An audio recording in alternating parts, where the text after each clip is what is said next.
Okay, let's talk media for a few minutes here. Now, I know this is kind of straying from my usual discussions on either specifically disability or specifically food, or a combination of them both. However, if I'm brutally honest here, I think media such as movies, games, and TV shows have a massive part in why we love the food we love and why we become interested in it. From massively popular foodie inclusions such as the Disney movies like Ratatouille, Princess and the Frog, and Coco, to debatably underrated shows such as Jon Favreau's Chef Show, and even movies such as Chef and also the movie Burnt. Food has very often played an underlying role as to why we enjoy some of these movies and some of these shows, and sometimes it's not underlying, sometimes it's the highlight of that content. Literally nobody is capable of walking away from watching Ratatouille without talking about the dish Ratatouille. And while Jon Favreau does bring on a lot of different guests, most of which are Marvel cast and crew, food is still the highlight of the Chef Show, and while the conversations can vary, they do all bring back the idea and design around the food that they are making at that time. So that then got me thinking, what if we explored this a little more? It's at this moment I do want to give a massive shout out to Andrew Ray, aka Binging with Babish, who I know already does a lot of content surrounding food from TV, film, and games. And yes, this is kind of inspired by him, but I am not simply trying to do what he already does, because his content is incredible. If you get a minute, go watch Binging with Babish. It's amazing. You see, while I'm keen on trying to discover the recipes and make a lot of the food in movies like Andrew does, I'm also keen to see if there are any ways to adapt it and any ways to make it more accessible in terms of both technique and also allergen related as well.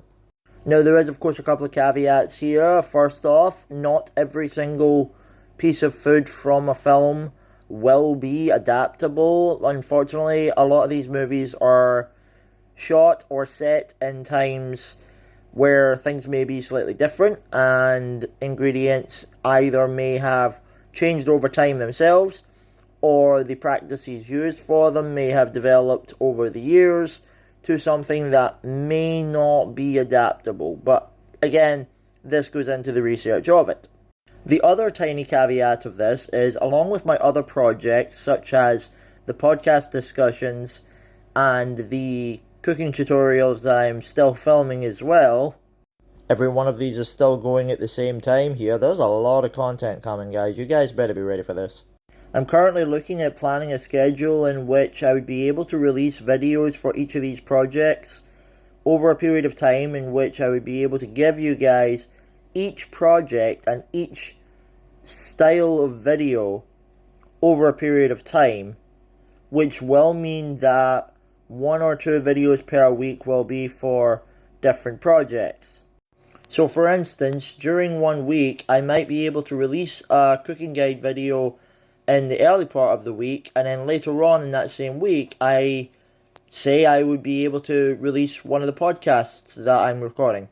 And that plan might not be the exact same every single week. 1 week it might be the cooking guide videos, 1 week it might be the discussions such as this one, 1 week it might be to do with food from media and from games or TV or film. This leads me on to being able to set up a much better layout for my content in regards to my YouTube channels, and that would allow you to be able to find each bit of content as it comes out under the right thing. So say for example you're more interested in the media food rather than the cooking guides, they'll be there in that specific section. Or if you're more of a podcast person and you want to hear more discussions to do with food within the disabled communities or food in general, as there is discussions lined up for both sides of this and even combining both sides into the one conversation. It's all go here. then you'll be able to find those on a different playlist on the YouTube channel as well. And also, once we get the Spotify open, they'll be on there as well. Quite honestly, I absolutely love each of these areas as they all have huge room for discussion and room for feedback, which I absolutely adore. Like, I honestly enjoy hearing from you guys what you want me to look into more, what you like about the food, what you don't like about the food, what food you think is better than this food. The more input you guys have means the more discussion and the more passion that is flowing through not just the videos but also the community that the Wheelhouse is trying to build up, and I'm already loving where it's going and I cannot wait to see where it goes in the future. With all that being said, if you guys haven't already, I would absolutely love if you could give this video a like, and if you're seeing this on TikTok, Instagram, Threads or Facebook, give the page a follow. If you're on YouTube, if you could subscribe, that would be amazing. Check out all the links below, and I will see y'all in the next one.